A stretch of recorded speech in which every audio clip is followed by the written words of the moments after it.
ज़माना बदल रहा है और इसी के साथ प्यार करने की उम्र भी।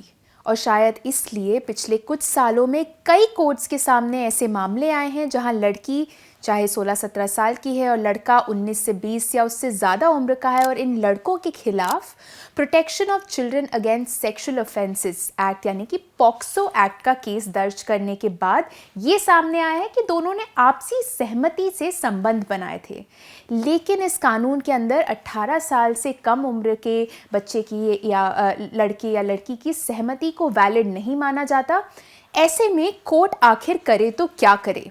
यही मुद्दा एक बार फिर सामने आया तमिलनाडु से, जहां तमिलनाडु और पुडुचेरी के पुलिस महानिदेशकों को लिखे एक पत्र में मद्रास हाई कोर्ट के रजिस्ट्रार जनरल ने तमिलनाडु और पुडुचेरी पुलिस को ये हिदायत दी है कि आपसी रोमांटिक संबंधों के मामलों में प्रोटेक्शन यानी कि पॉक्सो एक्ट के तहत गिरफ्तारी करने में पुलिस जल्दबाजी न करे। क्या है पूरा मामला और इस पर कोर्ट्स ने किस तरह की बातें की है, किस तरह का कंफ्यूजन जाहिर किया है, मैं आपको बताऊंगी इस वीडियो में। अब इस पत्र में मद्रास हाई कोर्ट के रजिस्ट्रार जनरल ने कहा है कि जांच अधिकारी ऐसे मामलों में कथित तौर पर संदिग्ध शख्स को नोटिस जारी कर सकती है और जांच कर सकती है, लेकिन केवल पुलिस अधीक्षक की अनुमति के बाद ही कोई गिरफ्तारी की जा सकती है। 1 दिसंबर को जारी ये निर्देश हाई कोर्ट की juvenile justice committee, POCSO committee और काफ़ी बाकी सारी अन्य सरकारी एजेंसियों तथा स्टेक होल्डर्स के साथ आयोजित कई स्टेट लेवल कंसल्टेशन मीटिंग्स के बाद जारी किए गए थे। अब आपको बताती हूँ कि पॉक्सो आखिर कहता क्या है। इस कानून के तहत 18 साल से कम उम्र के लोगों को बच्चा माना गया है और बच्चों के खिलाफ अपराधों के लिए कड़ी सज़ा का प्रावधान किया गया है। इस लॉ का एक और प्रोविजन प्रावधान के बारे में आपको बताना चाहूँगी। इसके सेक्शन 19 में कहा गया है कि अगर अस्पतालों में डॉक्टरों सहित बाहर किसी को भी किसी बच्चे से जुड़े कथित यौन अपराध की घटना का पता भी चलता है तो उस घटना का रिपोर्ट किया जाना अनिवार्य है।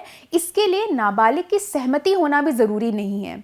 इस कानून के तहत 18 साल से कम उम्र के बच्चों के कंसेंट या उनकी सहमति को मान्य नहीं माना जाता, जैसे कि मैंने आपको बताया। लेकिन ऐसा पहली बार नहीं है कि पॉक्सो का टीनेजर्स के खिलाफ इस्तेमाल किया गया हो, जबकि बाद में ये सामने आता है कि उन दोनों के लड़के और लड़की के बीच सहमति से संबंध बनाए गए थे।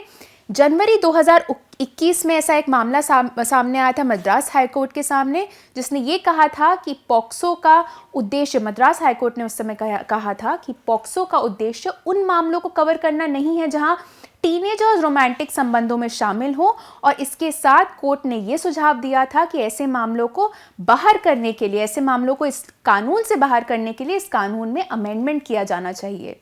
इस केस में जस्टिस एन आनंद वेंकटेश ने कहा कि एक किशोर लड़का और लड़की जो उस उम्र में अपने शरीर में हॉर्मोन्स और बायोलॉजिकल परिवर्तनों को देख रहे हैं और डिसीजन लेने की क्षमता उनमें अभी भी पूरी तरह से विकसित नहीं हुई है, उन्हें अपने माता पिता और समाज का समर्थन यानी कि सपोर्ट और गाइडेंस मिलना चाहिए।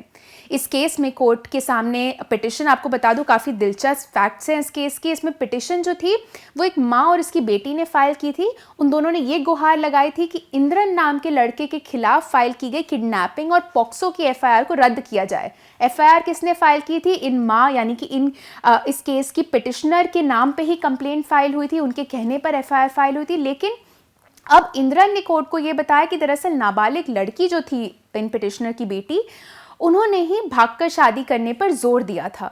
अदालत ने महिला की याचिका को स्वीकार कर लिया और इंद्रन के खिलाफ आपराधिक कार्रवाई को ये कहते हुए रद्द कर दिया कि मामले में ऐसे प्रश्न शामिल थे जो प्योरली पर्सनल हैं। कोर्ट ने यह कहा कि पॉक्सो के तहत बड़ी संख्या में मामले टीनेजर्स के परिवारों द्वारा दायर किए जाते हैं जो एक दूसरे के साथ रोमांटिक संबंधों में शामिल हैं। इसके बाद उसने सुझाव दिया कि कानून में ऐसे संशोधन लाए जाएं, ऐसे अमेंडमेंट किए जाएं, लेकिन ये स्पष्ट किया कि अदालत उन मामलों पर आंख नहीं मूंद सकती जहां पीड़ित खुद को दोष देकर या दोषी करार करके या खुद को कन्विंस कर लेती है कि कंसेंट एक्चुअली मौजूद थी। तो बेसिकली कोर्ट ने ये कहा कि ये हर केस के फैक्ट्स और परिस्थितियों पर निर्भर करेगा कि कोर्ट इससे किस तरह से डील करे। अब अप्रैल 2019 में मद्रास हाईकोर्ट के एक और जज ने ऐसा ही ऑर्डर पास किया था, जहां जस्टिस वी पठीबान ने भी ऐसी ही एक जजमेंट दी थी, ये सुझाव देते हुए कि पॉक्सो के दायरे से 16 साल की उम्र के बाद सहमति से यौन संबंध को बाहर रखना चाहिए। अदालत ने तब सिफारिश की थी कि लॉ को इस तरह से अमेंड किया जाना चाहिए कि अपराधी की एज और 16 साल से अधिक उम्र की पीड़ित लड़की की एज के बीच 5 साल से ज़्यादा का अंतर नहीं होना चाहिए। ये क्यों? ताकि पीड़ित लड़की की उम्र का कोई ऐसा व्यक्ति फ़ायदा ना उठा सके जो उससे काफ़ी ज़्यादा उम्र में बड़ा हो। अब पिछले महीने की बात करूं, हाल ही में दिल्ली हाई कोर्ट से भी ऐसा ही एक जजमेंट आया जिसमें जस्टिस जसमीत सिंह ने कहा कि पॉक्सो का उद्देश्य बच्चों को यौन शोषण से बचाना है, ना कि टीनेजर्स की सहमति से बने रोमांटिक संबंधों को अपराध बनाना। इसी के साथ कोर्ट ने एक किडनैपिंग और पॉक्सो के केस में एक आरोपी को जमानत दे दी। इस केस में पीड़ित लड़की जो जून 2021 में 17 साल की थी, उसके परिवार ने उसकी शादी कर दी थी, लेकिन वो उसके साथ रहना नहीं चाहती थी, अपने पति के साथ रहना नहीं चाहती थी। अक्टूबर 2021 में वो आरोपी के घर आई जो उसका दोस्त था, और वह उसे पंजाब ले गया जहां उसने और उस लड़की ने शादी कर ली। इसके बाद उस लड़की के पिता ने आरोपी के खिलाफ एफआईआर दर्ज करवाई। इसी केस में अब दिल्ली हाई कोर्ट ने उस लड़के को बेल दे दी, और बेल देते हुए कोर्ट ने कहा कि हालांकि एक नाबालिग की कंसेंट को कानून में नहीं माना जाता, लेकिन जमानत देते समय प्यार से जन्मा कंसेंशुअल रिलेशनशिप यानी कि सहमति से बनाए गए संबंधों को ध्यान में रखना चाहिए।